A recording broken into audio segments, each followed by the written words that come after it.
spéciale top et flop. Parce que ces derniers temps, j'ai eu des gros coups de cœur et j'ai vraiment eu des gros flops aussi vis-à-vis de certains produits. Donc il va y avoir de tout, il va y avoir maquillage, soins et cheveux. Donc je voudrais pas que la vidéo soit trop longue, donc je vous laisse maintenant avec la vidéo. Donc pour que la vidéo soit pas trop lourde, je vais alterner un top avec un flop. Je trouve que c'est plus sympa comme ça. Donc on va commencer avec mon plus gros top. C'est donc le masque au sérum renforçateur de L'Oréal Paris LCF Arginine Resist. Donc je pense que vous l'avez toutes vu à la télé. Ce masque est une tuerie. Il sent super bon. J'adore l'odeur. Mes cheveux sont beaucoup plus beaux. Ils sont plus forts, plus résistants. Je les perds moins. Ils sont moins cassants, plus doux, plus souples, plus brillants. Bref, ce masque, un bonheur. C'est mon premier coup de cœur. C'est vraiment un gros coup de cœur. Ensuite, on va passer avec mon plus gros flop. Donc là, il y en a deux qui sont au même niveau. Mais bon, on va commencer par le plus ancien. C'est donc un après-shampoing de la marque Schwarzkopf, je sais pas si je dis bien, essence ultime à l'essence luxueuse de perles développée avec Claudia Schiffer. Réparation ciblée de la fibre capillaire, déménage immédiat, action anti-fourche, bla bla bla. Bref, ce truc là est trop nul. L'odeur pue, mais franchement ça sent comme si vous mettiez du parfum, mais un parfum bas de gamme dans vos cheveux. C'est ni plus ni moins que ça. Parce que je n'ai vu aucune action sur mes cheveux, le déménage, nada, la réparation, nada, mes cheveux, je les trouvais toujours aussi mal abîmés, hyper dur à rincer, l'odeur c'est une catastrophe, pour moi c'est horrible, il fallait que je me lave les cheveux derrière parce que pour moi ça puait de trop, donc pour moi c'est vraiment un gros flop, franchement ne l'achetez pas, n'essayez même pas, sauf si vraiment vous avez réussi à l'aimer, peut-être que certaines l'aiment beaucoup, mais je sais que moi c'est pas possible, je le déteste. Ensuite, donc un top, pardon. Donc là, c'est un masque de la marque Evoluderm, soin du visage, masque purifiant à l'argile, purifie et nettoie la peau en profondeur. C'est un masque que j'ai acheté chez Saga Cosmétiques quand je suis partie à Orléans. Ce masque est une tuerie, associé avec mon troisième top que je vais vous montrer juste après. C'est impressionnant, ma peau, je n'ai plus de points noirs. J'en fais un par semaine, mais ma peau, waouh, elle a jamais été aussi belle. J'ai jamais eu aussi peu d'imperfections qui apparaissent même dans la zone rouge que toutes les filles connaissent. Je n'ai pas eu une seule imperfection avec ça. Les points noirs, je ne connais plus ce que c'est. Franchement, je l'ai payé à Saga Cosmétiques 3 € pour ça. Le masque, le meilleur du monde que j'ai pu tester, c'est celui-là pour 3 €. Voilà. Ensuite, donc, mon deuxième flop, c'est le produit dont tout le monde parle. Le Garnier 100% Ultra Blond, gelée éclaircissante, effet soleil. Je l'ai aimé les premières heures où je l'ai appliqué. Je l'ai détesté depuis. Je vous explique. Évidemment, je vais passer très vite.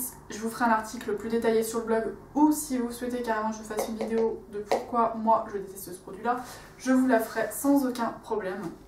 Mais pour moi, sur le coup, ça a été un miracle. Mes cheveux ont vraiment clairci. J'ai vu la différence surtout au niveau de mes racines qui étaient hyper foncées. Mes cheveux ont viré au jaune. Je vous assure que mes cheveux ont viré au jaune, orange, un peu bizarre. Même là encore, au soleil, c'est horrible. J'attends de voir si ça va partir ou s'il va falloir que j'essaye de faire une coloration par-dessus parce que c'est une catastrophe. Certes, ça sent bon. Les premières heures, ça rend super bien. Mais moi, mes cheveux, franchement, ont viré au jaune-orange. Et je sais que j'ai regardé des vidéos de filles qui s'en servent, qui l'adorent, qui ne jurent que par lui. Mais quand je vois leurs vidéos avant, après, pour moi, c'est pareil. Elles ont les cheveux qui ont plus viré au jaune-orangé qu'au blond. À bon entendeur. Voilà.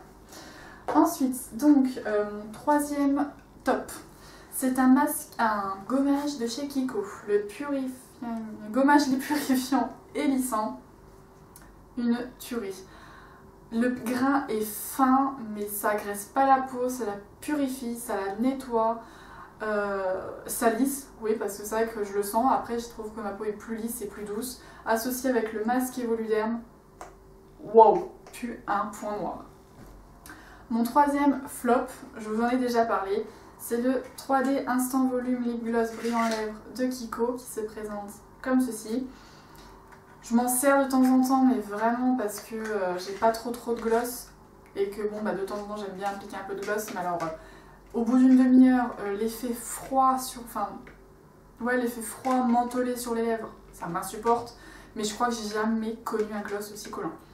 Là, j'ai mis du gloss sur un rouge à lèvres de chez NYX. C'est le gloss de chez Gauche. Et j'ai pas les lèvres qui collent. Avec ça, je vous assure que mes lèvres, c'est limite, elles vont pas rester collées entre elles. Donc, voilà. Ensuite, quatrième top. Il s'agit des Dream Touch Blush de chez Je mets Maybelline. Donc, c'est les petits blushs en peau. Tout mignon. Je l'ai en teinte,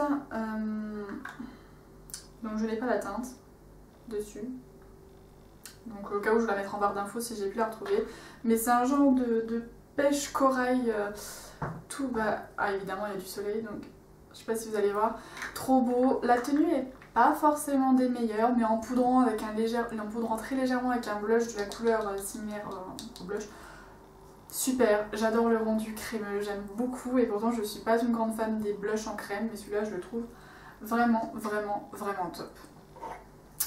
Quatrième flop, c'est un vernis de la marque Nails Inc London. C'est mon premier vernis que je teste de cette marque-là, et c'est je voulais essayer les vernis un peu texturés, m'en voudra pas. C'est, je sais pas trop si vous allez pouvoir voir sur le bouchon, ça fait comme un effet, tu sais, comme vous savez, comme quand vous mettez mat votre vernis, que ça fait des petites bulles, et ben c'est un vernis qui fait que ça. Or, franchement, je sais pas, je pensais que j'allais aimer, mais il tient pas du tout. Voilà, bon c'est un vernis, vous me direz, mais je trouvais qu'il tenait pas. Et je n'aimais pas du tout le rendu hyper mat avec les petites bulles, ça me donnait l'impression que j'avais mal mis mon vernis, donc voilà, je l'ai mis 1 heure et je l'ai enlevé. Voilà. Donc là, un top, je m'en voulais pas, un top vernis, c'est celui de chez Essie, c'est celui donc que je porte aujourd'hui. Évidemment, il y a du soleil aujourd'hui, donc je sais pas si vous allez pouvoir voir. C'est la couleur Eternal Optimist que je trouve sublime. C'est un vernis assez discret dans les teintes un peu rosé, corail avec des touches de marron. Je suis nulle pour décrire les couleurs. Je le trouve top. La tenue est franchement top parce que j'en ai mis dimanche. Je l'ai enlevé, on est vendredi, je l'ai enlevé à midi parce que j'avais les ongles qui se dédoublaient et donc ça faisait partir le vernis, mais c'est pas parce que le vernis partait de lui-même. Je sais pas si vous allez pouvoir voir. Donc voilà, mais c'est un top, franchement. Bon, l'odeur, j'ai du mal, je crois que c'est tous les vernis ici, mais franchement top. La brillance, avec un top coat, ça va, mais une petite merveille quand même. Les vernis de chez Essie, c'est pour moi une découverte. Donc voilà, j'ai pas de 5e flop, j'étais en train d'avoir un gros bug, mais non, je n'ai pas de 5e flop. Vous me direz que les 4 flops que j'ai eu me suffisent déjà amplement parce que je n'aime pas acheter un produit pour ensuite ne plus l'utiliser et le détester. Donc voilà, non, j'en avais que 3 des flops. Je sais plus trop ce que j'ai fait, mais enfin bref, voilà, en sachant que... Non, oui c'est ça, non c'est bon, j'avais bien 4 flops, en sachant que même si je l'ai mis en 2e, c'est franchement ma plus grosse déception, c'est celui-là, parce que je n'arrive pas du coup à le faire partir de mes cheveux. C'est le plus gros flop, parce que bah voilà, j'aurais bien aimé pouvoir, comme un produit, hein, vous le mettez dans le placard, ça risque rien, mais celui-là, le problème c'est qu'il est sur mes cheveux, et ça ne part pas. Donc voilà, en espérant que avec la grisaille qui va revenir, mes cheveux vont repousser, que ça va partir, mais bon à mon avis c'est un truc qui décolore les cheveux, donc à mon avis ça ne partira pas comme ça. Il faudra sûrement que je passe par la teinte coloration si je veux enlever ce côté joli de mes cheveux. Enfin bref, je vais m'arrêter là. J'espère que la vidéo n'aura pas été trop courte, mais pas trop longue non plus. N'hésitez pas à me dire vous quels sont vos tops et vos flops en ce moment. Donc voilà, je vous retrouve la semaine prochaine, si tout va bien. Normalement ce sera le 3 minutes makeup challenge, si j'ai pu le filmer entre temps, mais normalement ça devrait être bon. Donc voilà, j'ai tout dit. Bah, je vous retrouve la semaine prochaine dans cette vidéo là. Je vous souhaite un bon week-end et je vous fais plein de bisous. Bye!